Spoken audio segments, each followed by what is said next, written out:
ഇവിടെ എന്നാ സാറേ കേരളത്തിലെ ഇലക്ഷൻ സംഭവിക്കുന്നത്? എന്താണ് നിലപാടുകളാണോ ജയിക്കാൻ പോകുന്നത്, അവസരവാദമാണോ ജയിക്കാൻ പോകുന്നത്, അതോ അതിനേക്കാൾ കൂടുതലുള്ള സാമൂഹിക സാമ്പത്തിക ശക്തികളുടെ ബന്ധനങ്ങളാണോ ജയിക്കാൻ പോകുന്നത്?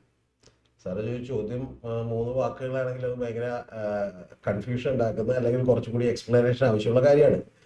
ഒന്ന്, ഏറ്റവും പ്രധാനപ്പെട്ട കാര്യം എന്ന് പറയുന്നത് കേരളത്തിൽ ഇപ്പോൾ തെരഞ്ഞെടുപ്പ് നടക്കാൻ പോവുകയാണ്. തെരഞ്ഞെടുപ്പിൽ ആര് ജയിക്കും എന്നുള്ളത് എന്തായാലും ജനം തീരുമാനിക്കട്ടെ. കേരളം കണ്ടിട്ടുള്ളതിൽ വെച്ച് ഏറ്റവും വലിയ വാശിയേറിയ ഒരു പോരാട്ടമാണ് നടക്കാൻ പോകുന്നത്. അതിന്റെ പ്രധാനപ്പെട്ട കാര്യം ഒരു ക്ലീൻ സ്വീപ്പ് ആർക്കും തന്നെ ഉണ്ട് എന്ന് വിചാരിക്കാൻ പറ്റാത്തൊരു ഘട്ടത്തിലാണ്. ഇവിടെ പ്രധാനപ്പെട്ട ചില ചോദ്യങ്ങളുള്ളത്, സാധാരണ ഇന്ത്യയിലെ ഒരു ഇലക്ഷനുകൾ പോലെ ഗവൺമെന്റ് മാത്രമല്ല പ്രതിപക്ഷവും വിലയിരുത്തപ്പെടുകയാണ് എന്ന് പറയുന്ന ഒരു കാര്യമാണുള്ളത്. അപ്പൊ അതുകൊണ്ട് തന്നെ ഇതിൽ ഇത്തരത്തിലുള്ള നിലപാടുകൾ സാറ് പറഞ്ഞ പോലെയുള്ള എല്ലാ കാര്യങ്ങളും തന്നെ അതിനകത്ത് ബാധിക്കാൻ പോകുന്ന ഒരു കാര്യമാണ്. പിന്നെ ഇതിനേക്കാളൊക്കെ ഉപരി ഞാൻ വിചാരിക്കുന്നത് ഒരു പബ്ലിക് റിലേഷന്റെയും PR-ന്റെയും ഒക്കെ നരേറ്റീവ്സ് കൂടി ജനങ്ങളെ വലിയ തോതിൽ ബാധിക്കും പോകുന്ന ഒരു ഇലക്ഷനാണ് ഇത്തവണ സംഭവിച്ചുകൊണ്ടിരിക്കുന്നത്. അതുകൊണ്ട് അതിൽ എനിക്ക് തോന്നുന്നത് കുറെ കൂടി മുന്നിലെത്തിയിട്ടുള്ളത് ഇടതുപക്ഷമാണ്. ഒരു ചെറിയ ഇവിടെ സാറ് പറഞ്ഞു PR-ന്റെ വർക്ക് കൊണ്ടാണ് ആരെങ്കിലും ഇപ്പോൾ ഇടതുപക്ഷം മുമ്പിലെത്തിയിട്ടുണ്ടെന്ന് സാർ ലാസ്റ്റ് കൺക്ലൂഡ് ചെയ്തിട്ടുണ്ട്. ഈ PR-ന്റെ വർക്ക് മുമ്പിലെത്തിയിട്ടുണ്ടെങ്കിൽ ഞാൻ വിചാരിക്കുന്നു 2 തരത്തിൽ ട്രൂത്തുണ്ട്. As it is and as it ought to be. ഇത് ആസ് ഇറ്റ് ഈസ് ട്രൂത്തും ആസ് ഇറ്റ് ഇത് ഓട്ട് ടു ബി ട്രൂത്താണ് PR വർക്ക്. എങ്ങനെ വരണമെന്നുള്ള ആ രീതിയിൽ റിസൾട്ട് ഉണ്ടാക്കിയെടുക്കുക എന്നുള്ളതാണ്. അപ്പം എൻ്റെ സംശയം, എന്ത് ഇഷ്യൂ ആണ്, വികസനമാണെങ്കിൽ എല്ലാ പാർട്ടികളും വികസനമാണ് പറയുന്നത്. വികസനം നടപ്പാക്കാത്ത കാര്യം, നടപ്പിലാക്കിയ കാര്യം അങ്ങോട്ടും ഇങ്ങോട്ടും തർക്കിക്കാൻ ഇഷ്ടംപോലെ വിഷയങ്ങളുണ്ട്. ഈ രണ്ടും, ഈ വികസനം എന്നുള്ള ആർക്കും മനസ്സിലാകാത്ത ഈ സംജ്ഞ ഒഴിച്ച് ബാക്കി എന്ത് ആണ് കേരളത്തിലെ രാഷ്ട്രീയ പാർട്ടികളെ ഇപ്പോൾ നയിക്കുന്ന മുഖ്യ വിഷയം? അല്ല, യഥാർത്ഥത്തിൽ ഞാൻ വിചാരിക്കുന്ന ഒരു കാര്യം എന്ന് പറയുന്നത് മുമ്പെങ്ങും ഇല്ലാത്ത വിധം പ്രതിപക്ഷം വളരെ വിഷമത്തിലായി പോയൊരു കാര്യം അതാണ് എന്നാണ് ഞാൻ വിചാരിക്കുന്നത്. കാരണം ഇതിനു മുമ്പ് നിലവിലിരുന്ന പല ഗവൺമെന്റുകൾക്കുമെതിരെ വികസനമില്ലായ്മ എന്ന് പറയുന്ന ഒരു കാര്യം ഏറ്റവും ആദ്യം ഉന്നയിച്ച് കണ്ടിട്ടുള്ളത് പ്രതിപക്ഷമാണ്. പക്ഷെ ഇത്തവണ അങ്ങനെയല്ല. ഇത്തവണ അത്തരത്തിലുള്ള ഒരു വിഷയത്തിലേക്ക് കടക്കാൻ പ്രതിപക്ഷം തയ്യാറല്ല എന്നുള്ളത് മാത്രമല്ല, ശബരിമലക്കൊള്ള പോലെയുള്ള മറ്റ് ചില പെരിഫറലായിട്ടുള്ള വിഷയങ്ങളിൽ അവർ അത് പെരിഫറലാണ്. നമ്മള് ഇപ്പൊ ശബരിമല സ്വർണ്ണക്കൊള്ള എന്ന് പറയുന്ന ഒരു വിഷയത്തിൽ എന്താണ് ഗവൺമെന്റിന്റെ സ്റ്റാൻഡ്? ഗവൺമെന്റിന്റെ സ്റ്റാൻഡ് വളരെ കൃത്യമായിട്ട് സ്പെഷ്യൽ ഇൻവെസ്റ്റിഗേഷൻ ടീം അതിന്റെ പുറത്ത് അന്വേഷണം നടത്തുന്നു. അന്വേഷണം നടത്തിയപ്പോൾ അവരുടെ അടക്കം ആളുകൾ, അതായത് ഗവൺമെന്റിന്റെ പ്രതിനിധികളായി അപ്പോയിന്റ് ചെയ്യപ്പെട്ടിട്ടുള്ള ആളുകൾ അടക്കമുള്ള ആളുകൾ ജയിലിലേക്ക് പോകുന്നു. ആ ജയിലിലേക്ക് പോയതുമായി ബന്ധപ്പെട്ട് ഞങ്ങൾ ഒരു വിധത്തിലുള്ള ഇടപെടലും നടത്തിയിട്ടില്ല എന്നാണ് പറയുന്നത്. 11 വിധികളിലൂടെ ഹൈക്കോടതി സാധാരണ ഒരിക്കലും ചെയ്യാത്ത പോലെ ഹൈക്കോടതി അന്വേഷണത്തിന് മേലോട്ട് പോയിക്കുകയാണ്. കേരളത്തിന്റെ ചരിത്രത്തിൽ തന്നെ അങ്ങനെ ഒരു അന്വേഷണം നടന്നിട്ടുണ്ടോ എന്ന് എനിക്ക് സംശയമാണ്. കാരണം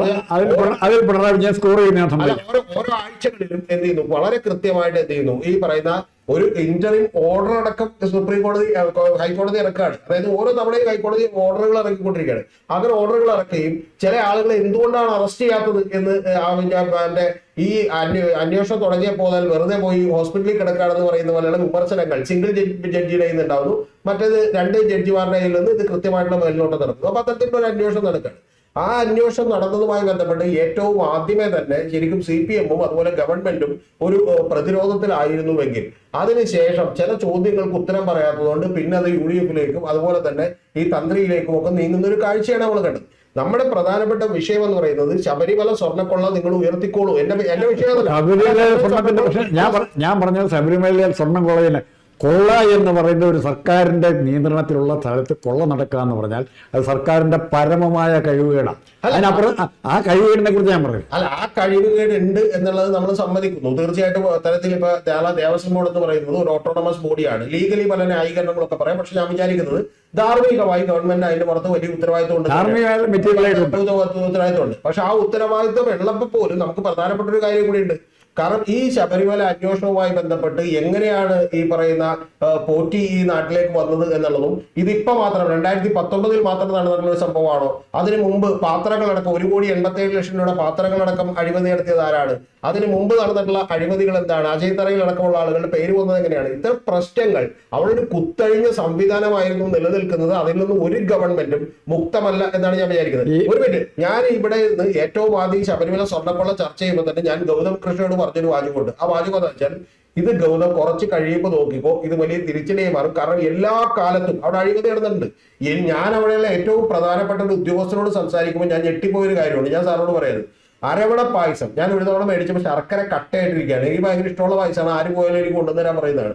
പക്ഷെ ആ കട്ടയായിട്ടിരിക്കുന്ന പായസം എന്തുകൊണ്ടാണ് അങ്ങനെയെന്ന് ഞാൻ വെറുതെ ഒന്ന് അന്വേഷിച്ചപ്പോൾ 8 കൊല്ലത്തേക്ക് അരമണ ഉണ്ടാക്കുന്നതിന് കോടിക്കണക്കിന് രൂപയുടെ കരാർ ഒരു കമ്പനി കൊടുത്തേക്കാണ്. ആ കമ്പനി ചെയ്യുന്നത് എന്താണെന്ന് വെച്ചിട്ടുണ്ടെങ്കിൽ ഈ അരമണയുടെ പാത്രം പോലും അവർ ഏറ്റവും ചീപ്പ് ക്വാളിറ്റി മേടിച്ചുകൊണ്ട് അകത്ത് പ്രിന്റിംഗ് ഉള്ള, അതായത് പഴയ വേസ്റ്റ് പേപ്പർ വെച്ച് അകത്ത് പ്രിന്റിംഗ് ഉള്ള കപ്പുണ്ടാക്കി മേടിച്ചേക്കാണ്. അപ്പൊ അതുകൊണ്ട് ഞാൻ പറഞ്ഞു പോകുന്ന കാര്യമുള്ളൂ, അത്തരത്തിലുള്ള കൊള്ളകൾ കൃത്യമായിട്ട് നടന്നിട്ടുണ്ട്. പക്ഷെ പ്രധാനപ്പെട്ട വിഷയം എവിടെയാന്ന് വെച്ചാൽ, പ്രധാനപ്പെട്ട വിഷയം ഇത് മാത്രമല്ല, ജനങ്ങളുടെ അടിസ്ഥാനപരമായ മറ്റ് നിരവധി പ്രശ്നങ്ങൾ കൂടി ഉയർത്തി കാണിക്കാൻ കഴിയുന്നതിൽ പ്രതിപക്ഷം പരാജയപ്പെട്ടുകൊണ്ടിരിക്കുന്നു എന്നുള്ളതാണ് എന്റെ വാദം.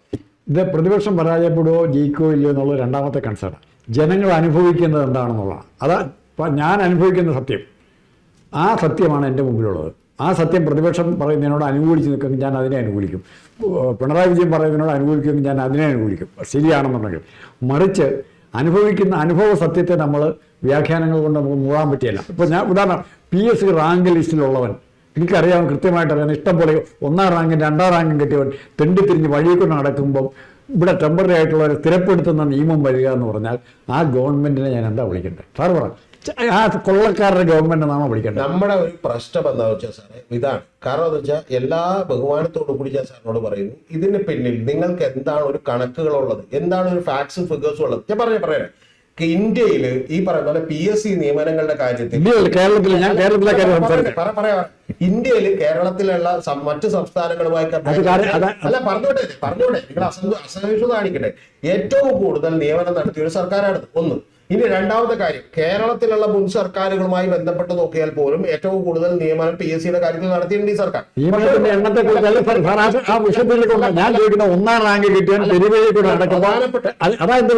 പ്രധാനപ്പെട്ട ഒരു കാര്യം, എത്ര റാങ്ക് ലിസ്റ്റുകളിൽ നിന്നാണ് ഇതുപോലെ 1ാം റാങ്കുകാരെ 2ാം റാങ്കുകാരെ പോലും അപ്പോയിന്റ് ചെയ്യാത്തത് എന്ന് പറയുന്ന ഒരു കാര്യം പ്രതിപക്ഷം ഉയർത്തി കാണിക്കണം. ഒന്ന്.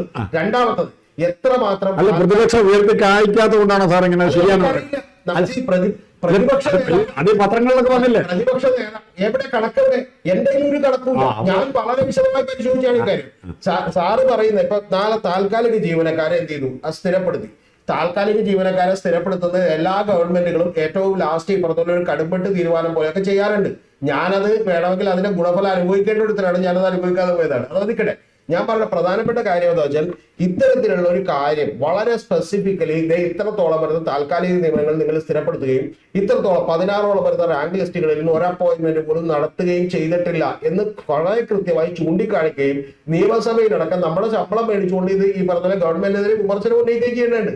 അങ്ങനെയുള്ള ഒരു കാര്യങ്ങളിലേക്കും വളരെ കൃത്യമായി കടക്കാതെ ഈ ശബരിമല സ്വർണ്ണക്കൊള്ള എന്ന് പറയുന്ന ഒരു കാര്യം മാത്രം ഉയർത്തി കാണിച്ചുകൊണ്ട് തെരഞ്ഞെടുപ്പിന് നേരിടുന്നതാണ് എന്റെ അഭിപ്രായം. ഇപ്പൊ സാറ് പോലും എന്റെ അടുത്ത് ഒരു കൃത്യമായിട്ട് കണക്ക്, ഇപ്പൊ ഞാനിത് ഈ സമയത്ത് മാത്രമല്ല, ഞാൻ 2016 പിണറായി വിജയൻ ഗവൺമെന്റ് ഏറ്റവും അവസാന കാലം സാറിന് ഓർമ്മയുണ്ടോ? ആ കാലത്ത് ശരിക്കും പറഞ്ഞിട്ടുണ്ടെങ്കിൽ അവിടെയുള്ള തൊഴിൽ വിദ്യാർത്ഥികൾ അവർ ഈ പറഞ്ഞ തൊഴിലിന് വേണ്ടി PSC ലിസ്റ്റിൽ റാങ്ക് ലിസ്റ്റിലുള്ളവർ മുട്ടിലഴയിൽ സമരം നടത്തിയിരുന്നു. മുട്ടിലഴയിൽ സമരം ശരിക്കും പറഞ്ഞാൽ 2021 അത്തരത്തിലുള്ള സംഭവം ഉണ്ടായിട്ടില്ല. അതേസമയം 2016 ആദ്യത്തെ ഗവൺമെന്റ് അവസാന കാലത്ത് അത്തരത്തിലുള്ള സംഭവം ഉണ്ടായി. ആ സമയത്താണ് ശരിക്കും പറഞ്ഞാൽ ഏറ്റവും കൂടുതൽ ഈ റാങ്ക് ലിസ്റ്റുകൾ ലാപ്സായി പോവുകയും അതിൽ നിന്ന് നിയമനം നടത്താതിരിക്കുകയും ചെയ്യുന്ന ഒരു കാര്യം എന്ത് ചെയ്യുന്നത് അറിയുന്നത്.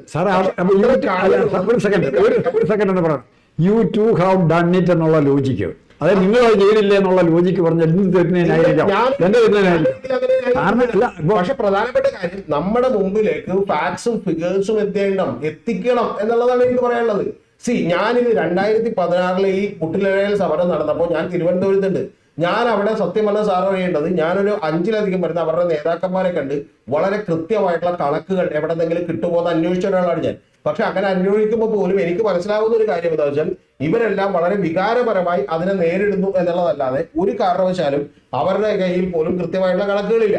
പിന്നെ ആ സമരം പോലും, ഭാഷാ സമരം പോലും ഇത്തരത്തിലുള്ള സമരം പോലും വളരെ കൃത്യമായി ആസൂത്രണം ചെയ്യപ്പെട്ട സമരങ്ങളായിരുന്നു എന്ന് പറയുന്ന തോന്നൽ കൂടിയാണ് എനിക്കുള്ളത്. പിന്നെ നമ്മുടെ കാലത്ത് ഈ കഴിഞ്ഞ ദിവസത്തെ സാറ് PSC നിയമനത്തെ കുറിച്ച് അതിലോ ഒരു പെൺകുട്ടി കയറി PSC റാങ്ക് ലിസ്റ്റിൽപ്പെട്ട ഒരു പെൺകുട്ടി, അതായത് വേക്കൻസി എന്ത് ചെയ്യാനായിട്ട് ഇങ്ങോട്ട് ഇൻഫോം ചെയ്യാനായിട്ട് പറഞ്ഞ് പല ഓഫീസുകളിലും കയറി ഇറങ്ങുകയും ആ വേക്കൻസി ഒരു ഓഫീസിൽ ചെന്ന ഒരു ഉദ്യോഗസ്ഥനോട്, ഒരു വലിയ ഉദ്യോഗസ്ഥനോട് ഇവിടെ നിന്നുള്ള വേക്കൻസി ഒന്ന് റിപ്പോർട്ട് ചെയ്യണമെന്ന് പറയുകയും ചെയ്തിട്ട് അവൻ ആ റാങ്ക് ലിസ്റ്റിന്റെ കാലാവധി തീരുന്ന അന്ന് രാത്രി 12 മണിക്ക് മെയിൽ സെറ്റ് ചെയ്ത് അയച്ച കേരളമാണിത്.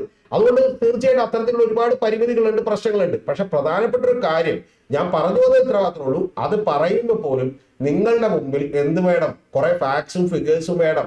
എന്നെ പോലെ ആളത് വിശ്വസിക്കണമെങ്കിൽ, ഡൈജസ്റ്റ് ചെയ്യണമെങ്കിൽ ഫാക്ട്സും ഫിഗേഴ്സും വേണം. സാധാരണക്കാരായിട്ടുള്ള പാവപ്പെട്ട ആളുകളുടെ അടുത്തേക്ക് നിങ്ങൾ എന്ത് ചെയ്താൽ മതി? ഒരു മുട്ടിലേൽ സമരം നടത്തി ഒരു പുകമറ സൃഷ്ടിച്ചാൽ മതി. അതിന് കാര്യമില്ല.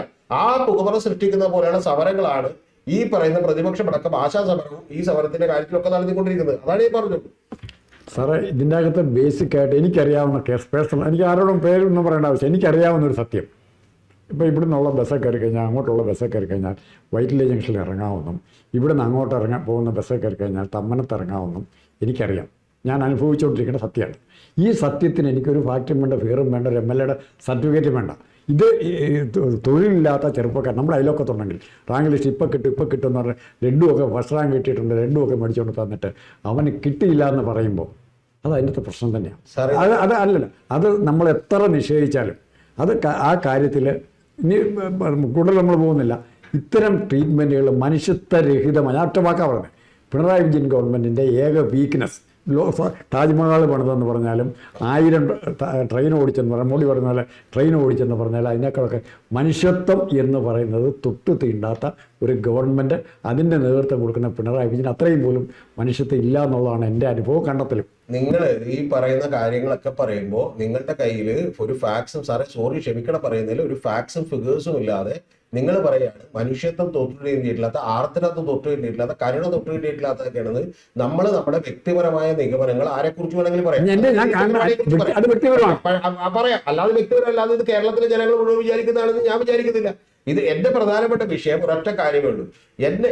നമ്മളെ കേരളത്തിലെ പ്രതിപക്ഷ നേതാവിന് എന്തുകൊണ്ടാണ് ക്യാബിനറ്റ് റാങ്ക് കൊടുത്തേക്കുന്നത്, എന്തുകൊണ്ടാണ് 25ഓളം വരെ സ്റ്റാഫ് കൊടുത്തേക്കുന്നത് ചോദിച്ചാൽ ഒറ്റ കാര്യമേ ഉള്ളൂ. കാരണം ഇത്തരത്തിലുള്ള കാര്യങ്ങൾ അദ്ദേഹം ആവശ്യപ്പെട്ടിട്ടുണ്ടെങ്കിൽ ഗവൺമെന്റ് പോലും കൊടുക്കാൻ ബാധ്യസ്ഥരാകും. ആ ബാധ്യസ്ഥരാകുന്ന പണിയെടുത്തുകൊണ്ട് വളരെ കൃത്യമായി നിങ്ങൾ കൃത്യവും ഷാർപ്പുമായിട്ടുള്ള ആരോപണങ്ങൾ ഉന്നയിക്കൂ എന്നുള്ളതാണ് എനിക്ക് പറയാനുള്ളത്.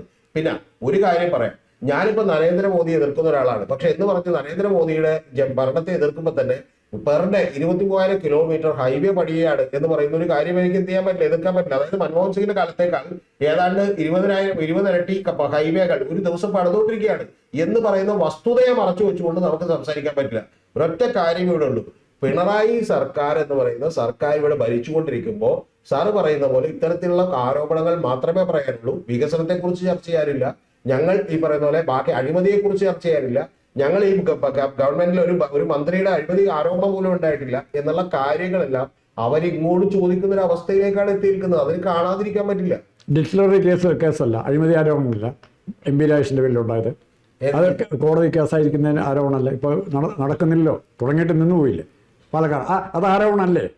ആരോപണം ഇഷ്ടം പോലെ ഉണ്ട് സാറേ. അതിനോട് കാണിക്കുന്ന സമീപനമാണ് പ്രശ്നം.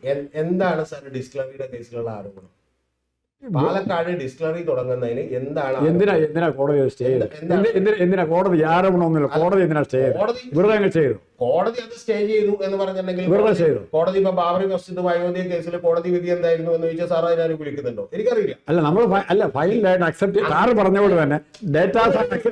ശരി, അങ്ങനെയാണെങ്കിൽ ഞാൻ പറയുന്നു ഓക്കെ, അത് അഴിമതി ഉണ്ട്, ഞാൻ വാദത്തിന് സമ്മതിച്ചു. എനിക്ക് സാർ ഒരു കാര്യം സമ്മതിക്കണം, സ്പെഷ്യൽ ഇൻവെസ്റ്റിഗേഷൻ ടീമിന്റെ കാര്യത്തിൽ ഒരു ഇടപെടലും ഉണ്ടായിട്ടില്ലെന്ന് പറഞ്ഞേക്കണ ഹൈക്കോടതിയാണ്. അപ്പൊ അത് നിങ്ങൾ അംഗീകരിക്കും? അത് ഞാൻ അംഗീകരിക്കും.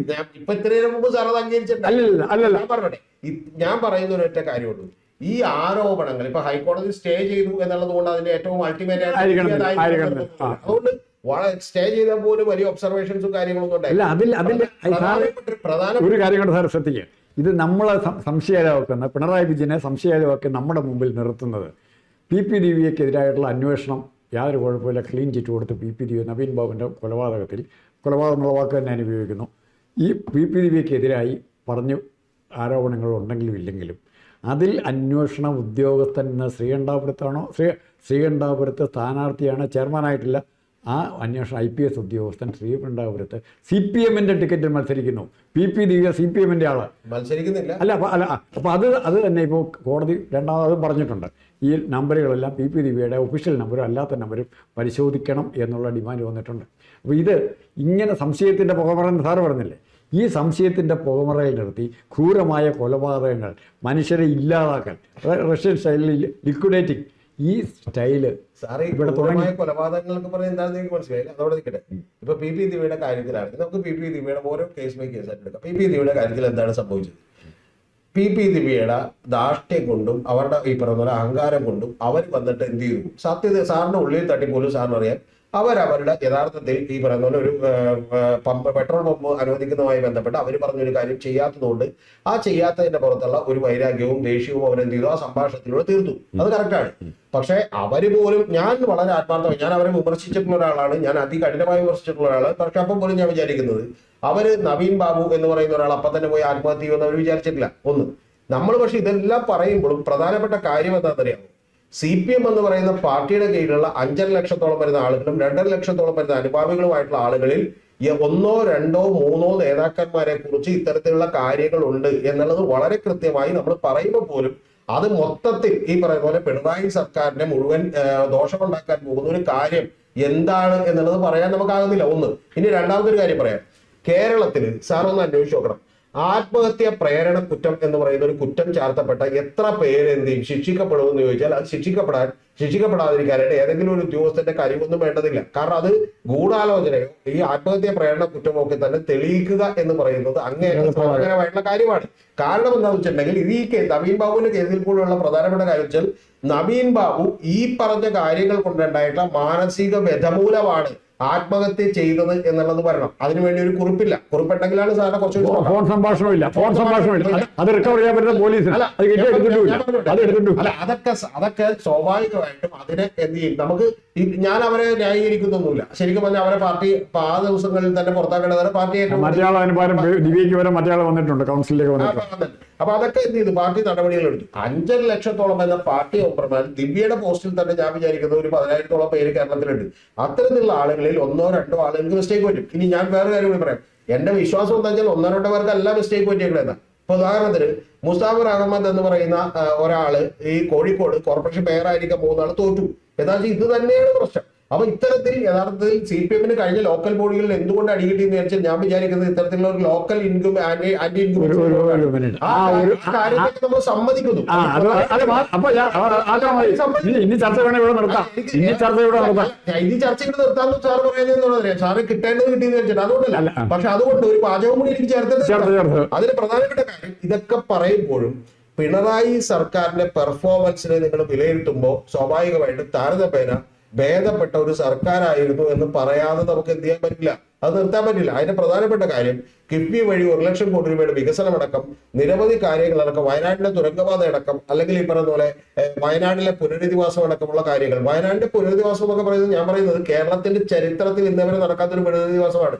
അതായത് ഇന്ന് വരെ ഈ പറയുന്ന പോലെ ഇവിടെ മുള്ളംപുരിയിലും ഈ പറയുന്ന പോലെ ഈ മുളക് കാടൊക്കെ എന്നുള്ള ആളുകളെ എന്ത് ചെയ്തു, മറ്റേ സ്ഥലം എടുത്ത് മാറ്റിയിട്ട് ഗവൺമെന്റ് പുതിയ സ്ഥലം കൊടുത്തിട്ട് പോലും കൃത്യമായ പുനരധിവാസം നടന്നില്ല. അതിനെതിരെ ഈ മൂലമ്പള്ളിയിലൊക്കെ ആളുകൾ സമരം ചെയ്തപ്പോഴാണ് അവരെന്ത് ചെയ്യുന്നത്, മറ്റേ യതീഷ് ചന്ദ്രനെ ലാത്തി വെച്ച് അടിക്കുകയും പിന്നെ മനുഷ്യാവകാശ കമ്മീഷൻ ഫ്രണ്ടിലെത്തിയപ്പോൾ ഒരു കൊച്ച് ഈ അങ്കിളാണെന്നെ തല്ലിയെന്ന് പറയുകയൊക്കെ ചെയ്ത്. ഞാൻ പറഞ്ഞു വന്നത് അത്തരത്തിലുള്ള ഒരു സംഭവമില്ലാതെ 2 കൊല്ലങ്ങൾ കൊണ്ട് വളരെ കൃത്യമായി ക്ലാസ്സായി ഒരു പദ്ധതി ഏറ്റവും ആദ്യമായി നടപ്പിലാക്കിയിരുന്നു. ഇതിന്റെ ഗുണം എന്താണെന്ന് വെച്ചാൽ ഇനി മറ്റൊരു മുഖ്യമന്ത്രിക്ക് ഇത്തരം ഉത്തരവാദിത്തത്തിൽ നിന്ന് ഒഴിഞ്ഞു മാറാൻ കഴിയില്ല. ഇതൊക്കെ ഉണ്ടാകുമ്പോ യഥാർത്ഥത്തിൽ ഞങ്ങൾ പണിത് കൊടുക്കാമെന്ന് പറഞ്ഞാൽ 100 വീടിന്റെ പണമില്ല, കാശില്ല, കണക്കില്ല, പിന്നെന്തില്ല, ആപ്പ് പോലും ഇല്ലെന്നാ പറയുന്നത്. സാറോട് പറയാം, 100% വളരെ കൃത്യമായിട്ടുള്ള ഒരാളെ രാഷ്ട്രീയത്തിൽ തെരഞ്ഞെടുക്കുക എന്ന് പറയുന്നത് അസാധ്യമായിട്ടുള്ള. അപ്പൊ അതുകൊണ്ട് എന്നെ സംബന്ധിച്ചുള്ള കാര്യമുള്ളൂ, താരതമ്യേന ഹൂ ഈസ് ബെറ്റർ അല്ലെങ്കിൽ ഹൂ ഈസ് കമ്പാരിറ്റീവ്ലി ബെറ്റർ എന്ന് ചോദിക്കുമ്പോൾ ഉള്ള ചോദ്യത്തിന് ഈ PP ദിവ്യയുടെയും അതുപോലെ തന്നെ നിരവധി പറഞ്ഞ പോലെ ആന്തൂർ സാദിന്റെയും ഒക്കെ മരണങ്ങൾ വെച്ചുകൊണ്ട് മാത്രം ഈ ഗവൺമെന്റിനെ നമുക്ക് വിലയിരുത്താൻ കഴിയില്ല എന്ന് പറയുന്ന അഭിപ്രായങ്ങളുള്ളൂ. അല്ല, നമ്മൾ കണ്ടു ആ വിലയിരുത്തലിന്റെ കാരണം രവീന്ദ്രനാഥിനെ മാറ്റി ജലീലിനെ കൊണ്ടുവരികയും മനോജ് എബ്രഹാം അവിടെ തുടരുന്നു, KM എബ്രഹാം തുടരുന്നു, KM മാണിയുടെയും തോമസ് ഐസക്കിന്റെയും ധനകാര്യമന്ത്രി ഒരാളാകുന്നു. ഇത്തരം വൈചിത്ര്യങ്ങൾ ഒത്തിരി നമ്മൾ ഗവൺമെന്റിനെ കുറിച്ച് കാണുന്നുണ്ട്. പൂക്കോട് വെറ്റിനറി കോളേജിലെ പയ്യനെ കൊന്ന ഞാൻ എൻ്റെ ഏറ്റവും പ്രധാനപ്പെട്ട പിണറായി വിജയൻ ഒരാളുടെ കുറ്റാരോപണം വെച്ചാൽ അതിനെക്കുറിച്ചുള്ള അന്വേഷണം പോയി അന്വേഷിക്കാൻ തയ്യാറാവുകയും ചെയ്തിട്ടില്ല എന്നുള്ളത്. അതെവിടെ നിൽക്കുക, കേസ് എവിടെ നിൽക്കുന്നു, ഉദ്യോഗസ്ഥന്മാരെ കാണുന്ന സാറിനൊരു കുഴപ്പമുണ്ട്, സാറിന്റെ കണ്ണിനൊരു കുഴപ്പമുണ്ട്. ഞാൻ ഈ ജയസിദ്ധാർത്ഥനെതിരെയുള്ള കേസിൽ ഞാൻ വളരെ നിശ്ചിതമായി ഗവൺമെന്റ് വിമർശിച്ചുകൊണ്ട് വീഡിയോ ചെയ്തിട്ടുള്ള ഒരാളാണ്, ഞാൻ സംസാരിച്ചിട്ടുള്ള ഒരാളാണ്. എനിക്കൊരു മടിയില്ല, കാരണം എന്താ വെച്ചാൽ എനിക്കൊരു ഒരാളുടെ വക്കാലത്ത് ഏറ്റെടുക്കേണ്ട ആവശ്യമില്ല. പക്ഷെ പ്രധാനപ്പെട്ട ഒരു കാര്യം, സാർ ഈ ജയസിദ്ധാർത്ഥനെ 3 ദിവസം പീഡിപ്പിച്ച് കൊന്നു, അത് യാഥാർത്ഥ്യമാണ്. അവിടെയുള്ള ഈ പറയുന്ന പോലെ ഡീൻ അടക്കമുള്ള ആളുകളുടെ അങ്ങേയറ്റത്തെ നിരുത്തരവാദപരമായ കാര്യമാണ്. അതിനെ സംരക്ഷിക്കാൻ വേണ്ടിയിട്ട് അവരുടെ ഏറ്റവും ആദ്യമേ തന്നെ അവർക്ക് ജാമ്യം എടുക്കാൻ വേണ്ടിയിട്ട് വയനാട് ഉണ്ടായിരുന്ന ശശീന്ദ്രൻ ചെന്നത് ശരിയായിട്ടൊരു കാര്യമാണ്, സമ്മതിച്ചു. പക്ഷെ അപ്പൊ പോലും നമുക്കത് പിണറായിലേക്ക് കണക്ട് ചെയ്യാൻ കുറച്ച് ബുദ്ധിമുട്ടുണ്ട്. പക്ഷെ പ്രധാനപ്പെട്ട ഒരു കാര്യം ഞാൻ അങ്ങോട്ട് ചോദിക്കാം. വയനാട് ഒരു DCC ട്രഷറർ ആത്മഹത്യ ചെയ്തല്ലോ സാറേ,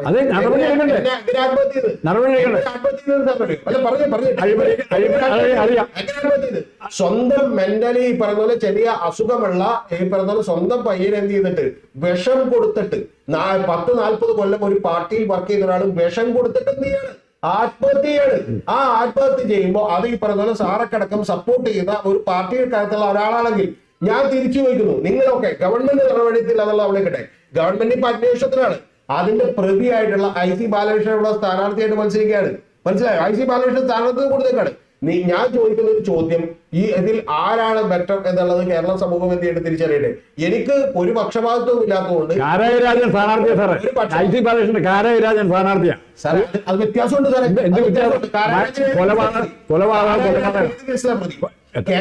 കേരളത്തില് RSSും സംഘപരിവാറും 120-ലധികം CPM-കാരെ കൊന്നുകളഞ്ഞിട്ടുണ്ട്. കണ്ണൂർ ജില്ലയിൽ കോൺഗ്രസ്സുകാർ മരണപ്പെട്ടിട്ടുണ്ട്, CPM-കാർ മരണപ്പെട്ടിട്ടുണ്ട്, ബാക്കിയുള്ളവരൊക്കെ മരണപ്പെട്ടിട്ടുണ്ട്. അതൊക്കെ ശരിയല്ലേ? പക്ഷേ പ്രധാനപ്പെട്ട ഒരു കാര്യം എന്താണെന്ന് അറിയാമോ, അതിൽ പോലുള്ള വിഷയം എന്താ, ആ വിഷയമാണ് നമ്മൾ കണ്ടത്. അത് ഓക്കെ, കേരളത്തിൽ അങ്ങനെ സംഭവിക്കാറുണ്ട്. അതിൽ കൊലപാതകങ്ങളായിട്ടുള്ള ആളുകൾ എന്ത് ചെയ്തിട്ടുണ്ട്, പലപ്പോഴും തെരഞ്ഞെടുപ്പിൽ ജയിച്ചിട്ടുണ്ട്, അവർ മുഖ്യമന്ത്രി വരെ ആയിട്ടുണ്ട്. അതൊക്കെ സംഭവം ശരിയല്ലേ? പക്ഷെ ഇതെന്താ സാറേ കാര്യം? ഇതെന്താ കാര്യം? സ്വന്തം കൂട്ടത്തിൽ നിന്ന് സഹകരണ ബാങ്കുകളുടെ നിയമനത്തിന് വേണ്ടി 25 ലക്ഷം രൂപ വീതം മേടിച്ചോളാൻ പറയുന്ന ഒരാളോട് അയാളെ കൊണ്ട് 25 ലക്ഷം രൂപ വീതം മേടിപ്പിക്കുന്നു. ആ മേടിപ്പിച്ചതിന് ശേഷം എന്ത് ചെയ്യുന്നു, മേടിപ്പിച്ചതിന് ശേഷം ശരിക്കും പറഞ്ഞാൽ അയാളുടെ വീട് പണയം വെച്ചിട്ട് ആ ആളുകൾ വന്ന് പ്രശ്നമുണ്ടാക്കിയപ്പോൾ ആ കാശ് എന്ത് ചെയ്യുന്നു, തിരിച്ചു കൊടുക്കാൻ പറയുന്നു. എന്നിട്ട് സ്വയം മരണം മരിച്ചതിന് ശേഷം പോലും അയാൾ എഴുത്തെഴുതി വെക്കുന്നു. ആ എഴുത്തെഴുതി വെക്കുമ്പോൾ പോലെ അയാൾ പറയുന്നു ഇത് പാർട്ടിക്ക് ഒരു ദോഷമുണ്ടായിരുന്നു, അതുകൊണ്ട് പുറത്തു വിടരുതെന്ന് പറയുന്നു. ഞാൻ ചോദിക്കുന്ന ഒറ്റ കാര്യമുള്ളൂ, കാരായി രാജനെ നിങ്ങൾ വിമർശിച്ചോളൂ, പക്ഷെ പ്രധാനപ്പെട്ട ഒരു വിഷയം, കൂടെ നിൽക്കുന്ന സ്വന്തം കയ്യിലേക്ക് 25 ലക്ഷം രൂപ മേടിച്ചു നിർത്തിനോട് നിങ്ങളുടെ സമീപനം ഇതാണെങ്കിൽ നിങ്ങൾ വേറൊരുത്തരെ കൊല്ലുന്ന, അതായത് രാഷ്ട്രീയ എതിരാളി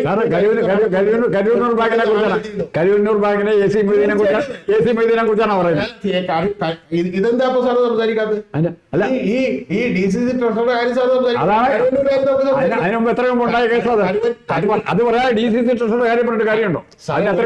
കൂടെ ഞാൻ ചോദിക്കുന്നത് കൂടെ നിന്ന ഒരാളുടെ കാര്യമാണ്. കൂടെ നിന്ന, മനസ്സിലായോ? കരിമന്നൂരിലെ ഇതിലെ ബാങ്കിലെ മെമ്പർമാരെ CPM-കാരായിരുന്നവര് ഇപ്പോഴും CPM-നെ ജയിപ്പിച്ചിരിക്കുന്നവര് ലോക്കൽ മെമ്പേഴ്സ് ആണ് അവര്. അതിൽ CPM-ന് വലിയ അഴിമതി കാണിച്ചിട്ടുണ്ട്, CPM-ന്റെ നേതാക്കന്മാർക്ക് വലിയ അഴിമതി കാണിച്ചിട്ടുണ്ട്, ഒരു തർക്കമില്ല. ഫിലോമിന എന്ന് പറയുന്ന ഒരു പെൺകുട്ടി, സ്ത്രീ അടക്കം അവിടെ നിന്ന് അസുഖത്തിന് ചികിത്സ കിട്ടാതെ മരണപ്പെടുമ്പോൾ ആ മരണപ്പെട്ടതിനെതിരെ ഗവൺമെന്റ് യഥാർത്ഥത്തിൽ അവിടെ റോഡ് തടസ്സം ഉണ്ടാക്കി എന്ന് പറഞ്ഞ് കേസെടുത്തിട്ടുള്ള പോലീസ് അടക്കമുള്ള ആളുകൾ ചെയ്തത് അങ്ങേറ്റം തെറ്റാണ്. പക്ഷെ ഒറ്റ കാര്യമുള്ളൂ എനിക്ക് പറയാനുള്ളത്, അത് തെറ്റാണെന്ന് കാണുമ്പോൾ പോലും ഒരു കണ്ണടച്ച് പിടിച്ചുകൊണ്ട് നമ്മൾ എന്ത് ചെയ്യരുത്, കാണരുത്.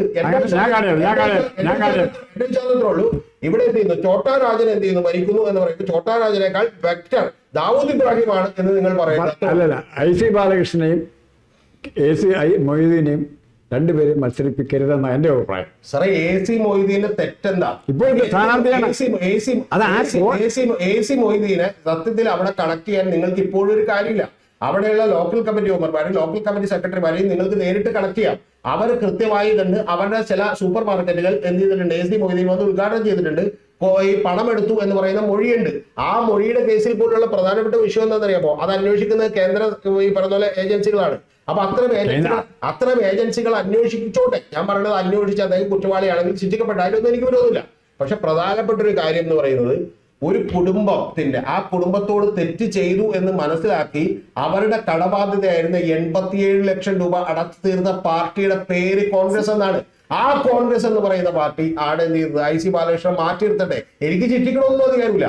ഞാൻ പറഞ്ഞ IC ബാലകൃഷ്ണൻ മാറ്റിയിരുത്തട്ടെ. നിങ്ങൾ അത് ചെയ്യാത്തവർ, നാളെ ഈ കരുവന്നൂരിലെ ആളുകൾക്ക് നീതി മേടിച്ചു കൊടുക്കും എന്ന് പറയുന്നതിലെ ഈ പറഞ്ഞ വിരോധാഭാസം ഉണ്ടായിരിക്കും. ഞാൻ പറയുന്നില്ല കരുവന്നൂര് സംഭവം AC മൊയ്തീനെ കാണാതെ എനിക്ക് IC ബാലകൃഷ്ണനെ കാണാൻ പറ്റിയില്ല. AC മൊയ്തീനെ ഒന്ന് നോക്കിയിട്ടേ ഞാൻ IC ബാലകൃഷ്ണനിലേക്ക് പോവുള്ളൂ. എന്റെ കണ്ണ് അങ്ങനെ പോവുള്ളൂ. എനിക്ക് രണ്ടുപേരും തുല്യ. എനിക്ക് IC ബാലകൃഷ്ണൻ തുല്യ, AC മൊയ്തീനും തുല്യ. AC മൊയ്തീന്റെ കേസ് എന്താണ് സാർ? AC മൊയ്തീന്റെ കേസ് എന്താ?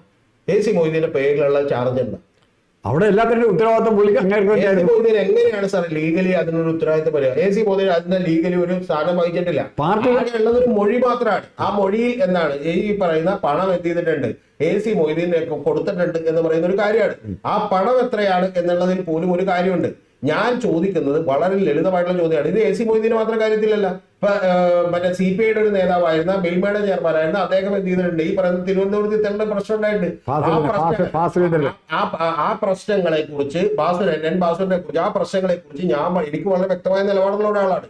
ആ നിലപാടിൽ ഞാൻ പറഞ്ഞിട്ടുള്ള ഒരു കാര്യം, ഈ മിഡിൽ ലെവലായിട്ടുള്ളതും ലോക്കൽ ലെവലായിട്ടുള്ള നേതാക്കന്മാരുടെ മൂല്യച്യുതി CPM ഇടതുപക്ഷവും നേരിടുന്ന വലിയ പ്രശ്നമാണ്. അയാൾ CPI ഐക്കാരനാണ്.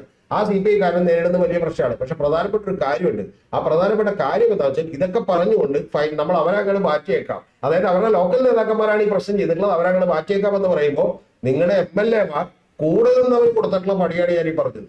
അത്രേ ഉള്ളു കാര്യം. ഈ വിഷയം ഇനിയിപ്പോൾ നമുക്കിത് അവസാനിപ്പിക്കണമല്ലോ. വലിയ മരത്തിലും കയറിപ്പോയി. ഇത് നമുക്ക് അവസാനിപ്പിക്കാൻ ഇതൊക്കെ അവസാനിപ്പിക്കാനുള്ള ഒരു സിസ്റ്റം ഗവൺമെൻറ്, ഏത് ഗവൺമെൻറ്റും ആയിക്കോട്ടെ, പിണറായിയോ സതീശനോ രമേശനോ ആരും ആയിക്കോട്ടെ, ഒരു സിസ്റ്റം ഇവിടെ ഡെവലപ്പ് ചെയ്ത് വരുമെന്ന് സാറിന് പ്രതീക്ഷയുണ്ട്? എനിക്ക് അങ്ങനെ വലിയ പ്രതീക്ഷയില്ല. സത്യം എനിക്ക് ഒരു പ്രതീക്ഷ അങ്ങനെ ഇതൊക്കെ നേരെയാകുന്ന ഒരു സിസ്റ്റം പെട്ടെന്ന് വരും, ഗ്രാജുവലായിട്ടൊക്കെ വന്നേക്കാം. കാരണം അതിനിവിടെ ജനങ്ങൾ റെഡിയാണെന്ന് വിചാരിക്കുന്നവരാണ്. കാരണം അതുകൊണ്ടാണ് 2020 എന്ന് പറയുന്ന ഒരു പാർട്ടിക്ക് കഴിഞ്ഞ തെരഞ്ഞെടുപ്പിൽ 13.8% വോട്ട് കിട്ടിയത്. അതുകൊണ്ടാണ് യഥാർത്ഥത്തിൽ ആം ആദ്മി പാർട്ടിക്ക് ഇവിടെ വലിയ സ്വീകാര്യത കിട്ടിയത്. അപ്പൊ അത്തരത്തിൽ ഏറ്റവും ആദ്യം അനിതാ പ്രതാപ് എന്ന് എറണാകുളത്ത് മത്സരിക്കുമ്പോൾ അവർക്ക് 50,000 വോട്ട് കിട്ടി. അവർ മലയാളം അറിയില്ല, അറിയില്ല, വേലുപിള്ള പ്രഭാകരനെ ഇന്റർവ്യൂ ചെയ്യുന്ന ആളാണ്. അപ്പൊ അത്തരത്തിലുള്ള ആളുകളാണ്. അപ്പൊ അത്തരത്തിലുള്ള ഒരു ജനം അത് പ്രതീക്ഷിക്കുന്നുണ്ട് എന്നാണ് ഞാൻ വിചാരിക്കുന്നത്. അതായത് ഇപ്പോഴും നിങ്ങൾ അറിയേണ്ടത് ഒരു ബെറ്റർ ഓൾട്ടർനേറ്റീവ് എന്ന് പറയുന്നത് ഇവിടെ സാധ്യമാകാത്ത ലെവലിലാണ് എന്നുള്ളത് മാത്രമാണ് എന്റെ സങ്കടമുണ്ട്.